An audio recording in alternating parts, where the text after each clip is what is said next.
होय लेकी, त्यासाठी मला पुन्हा यावं लागेल.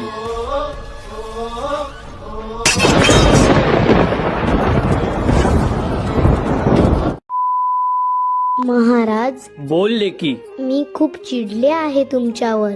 का? काय झालं? काय झालं म्हणजे तुम्ही पाहत नाही का महाराज, माझं आयुष्य संपवलं. पाहतोय लेकी, सगळं पाहतोय. मनाला खूप वेदना होत आहेत माझ्या महाराष्ट्रातल्या आया बहिणी सुरक्षित नाहीत. पण काय महाराज, मला न्याय कधी मिळणार? मिळेल, नक्की मिळेल. तुझ्या प्रत्येक आसवांचं उत्तर न्यायानेच मिळेल. पण कधी? त्यांनी माझा जीव तर एका क्षणात घेतला. मग न्याय देताना उशीर का महाराज? माझ्यासारखं अजून कोणाचं आयुष्य तुटू नये महाराज. होय लेकी, त्यासाठी मला पुन्हा यावं लागेल.